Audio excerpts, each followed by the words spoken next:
Howdy, and welcome to the Allied Air Power Podcast, NATO's sole broadcast that patrols the full spectrum of air, space, and cyberspace. I'm your host, Jose Houdini Davis. In early September, Allied Command Operations announced the start of Eastern Sentry along NATO's eastern flank. The multi-domain activity was in response to ongoing airspace violations, including the numerous Russian drones that violated Poland's airspace on September 10th. The guiding intent of Eastern Sentry is to deliver even more focused and flexible deterrence and defense, where and when needed, to protect NATO populations and deter against further reckless and dangerous acts in Alliance airspace. In today's episode, we sit down with one of the operational leads and architects for Eastern Sentry, who will help us unpack what this activity entails and how it's committed to protecting every centimeter and inch of NATO airspace. From air policing to counter-drone technology, let's deep dive this new vigilance activity on the eastern flank.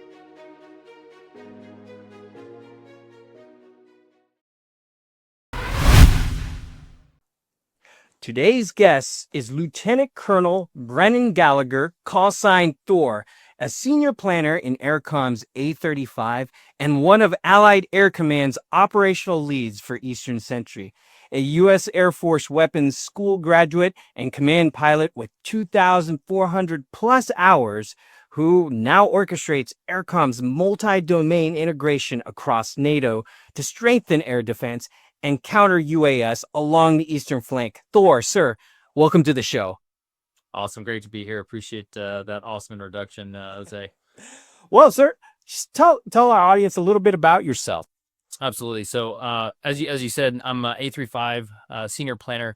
So been at AirCom for a little over a year, down working in A3 for the strategic planning section. So working all across joint domains, integrating across the entire alliance, as well as with the other joint forces commands and the other theater combatant commands.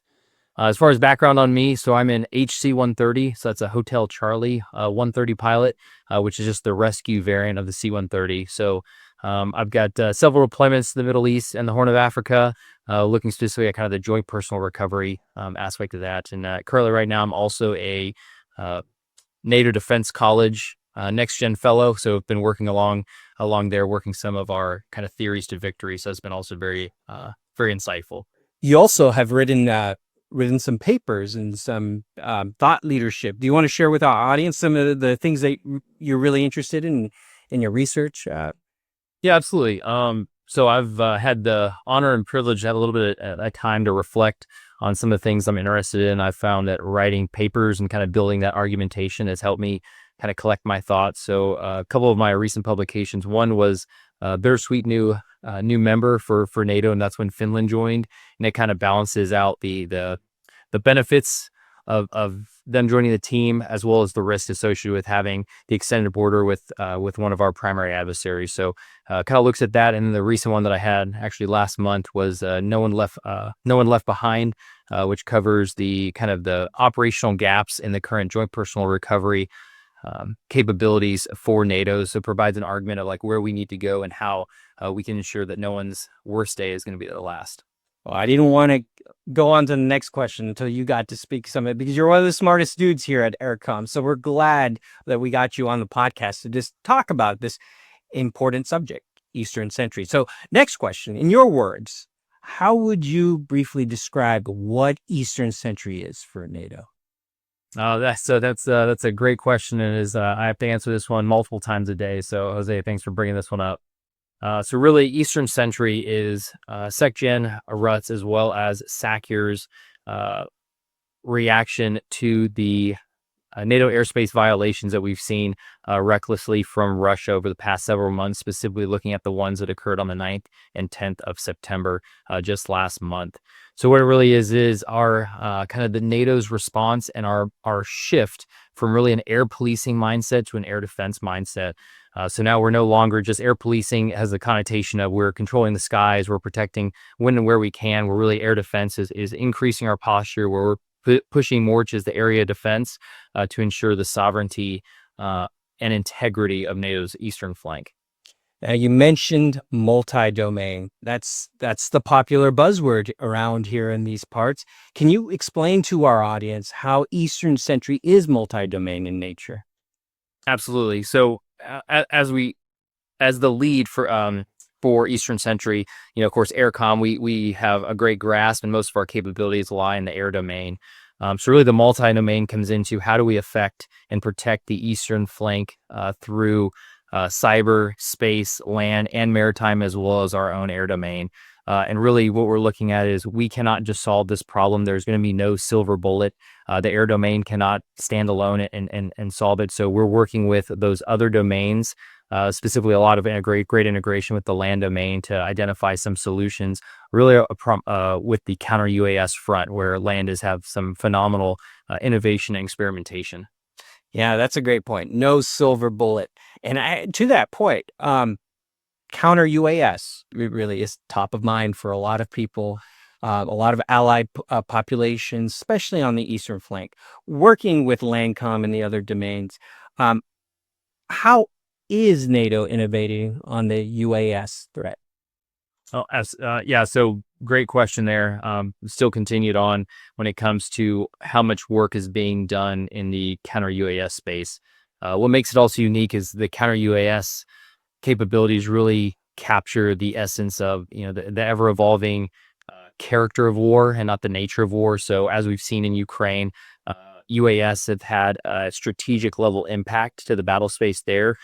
So with Eastern Sentries, we're ensuring that we're making those lessons learned and lessons observed early on. So with counter UASs, that goes from all the way from a sensor to a shooter. So there's different effectors for that, whether that be kinetic or non-kinetic, and then sensors.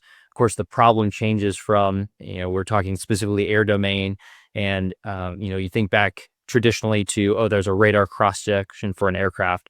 Well, it's not the same for these small UASs, these small FPV drones. So first person, drones, to where it's much smaller in nature. So it has a much different signature than, let's say, just an F-18 Hornet. Yeah, so I see. This is how I know you're a very well-read man, sir.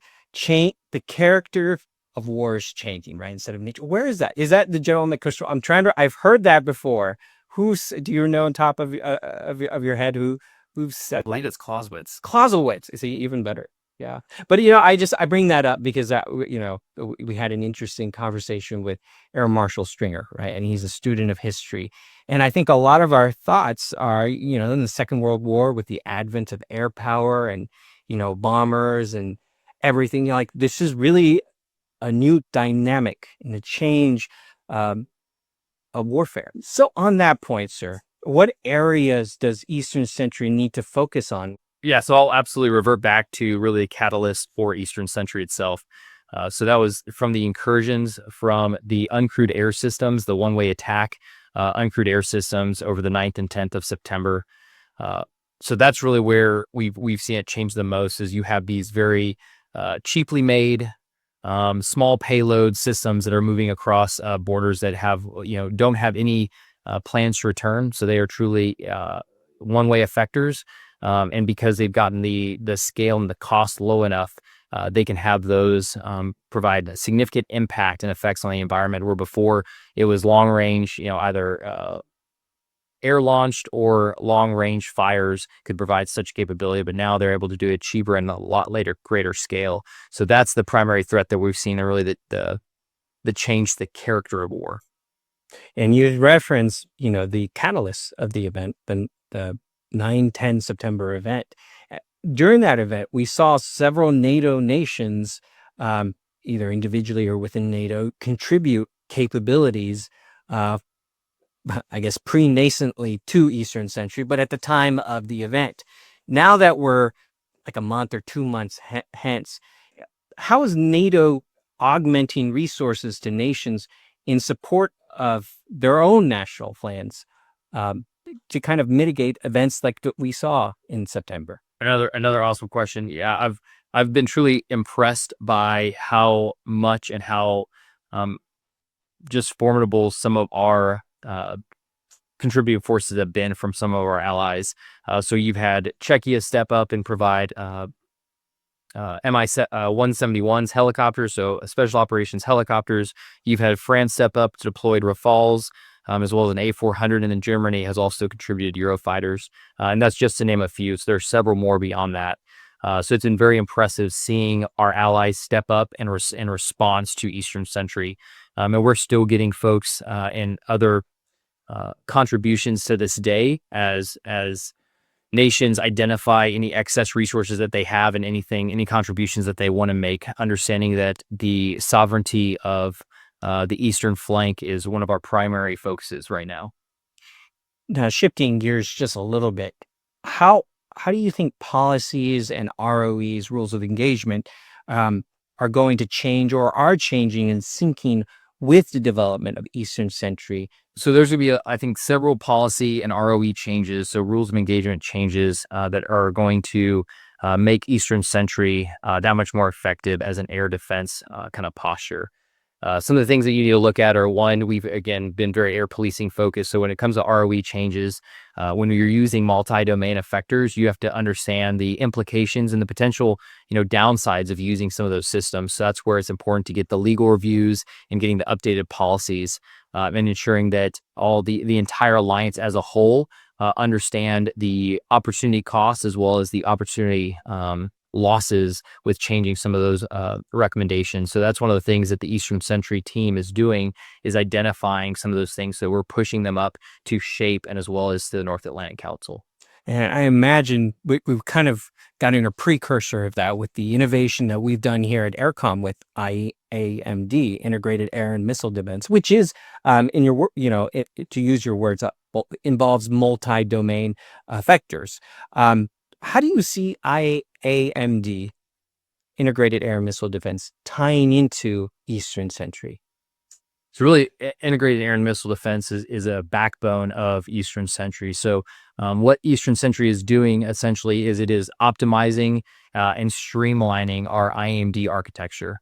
So it's ensuring that we are identifying the proper sensors all the way through effectors and make sure they're in the right places at the right time, and as well have the connectivity to reach everyone that they need to. So that's one of the big pieces. It's one thing if you have a specific effector, whether it's using the case of a Rafale, it's one thing to have that capability, but if you can't see to it and you can't connect it to the sensor that identifies a threat in the IMD architecture, it really makes it just as a standalone effector fairly useless. So understanding that you need the C2 and you need the C2 as the glue to make the entire IMD structure work. Oh, I like that. The glue. C2 as glue. That is a very good metaphor. Is it a simile? Metaphor? Metaphor. Yeah, it's not one of the two. No, that is beautiful imagery. Now, I wanted to go back, like you had said, and kind of like a theme of this discussion is that we're shifting from air policing to air defense, like you mentioned earlier. And it seems to be this strong shift, not just for Eastern Sentry, but just air defense as our notion of it in general, kind of provide this kind of comprehensive and holistic defense of Allied airspace. Could you expand on this? Let's just tackle this. So Eastern Sentry is really focused on being flexible and agile and being responsive to the ever evolving threat. So it's kind of a full spectrum defense posture that like we've already mentioned, where air policing had been around for 6 decades, has done very well, but with the evolving character of war, this is how we've reacted to it. So we've kind of changed how we've approached it, and with that change in model, we're providing ourselves better sensors, and then getting on the right side of the cost curve as well when it comes to these one-way attack UASs. So understanding that we need to be prepared for the future flight that hopefully does not come, but at the same time, we will always and continue to respect the sovereignty and the integrity of NATO airspace. Yeah, it sounds like we're doing a lot to innovate, to modernize, to just improve our ability to defend every inch of NATO territory, to use the buzzword. And it's exciting to be here and to see how we're evolving to the new threats. Last question, sir, because I know you're a very busy man and you have to go do Eastern Sentry stuff because the battle never ends. But personally, what does NATO mean to you? I know you already gave me a heads up that this was coming, and I'm trying to think of this for the past couple of days as far as what NATO means to me.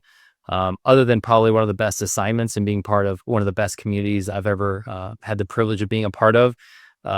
at a more strategic level and really even political level, NATO is like the epitome of the liberalist ideals when it comes to it is the collective defense, it is collective unity and shared common values of an organization. So, working alongside the incredible men and women from other nations who have a similar outlook and respect the sovereignty of international borders and kind of rules, international order.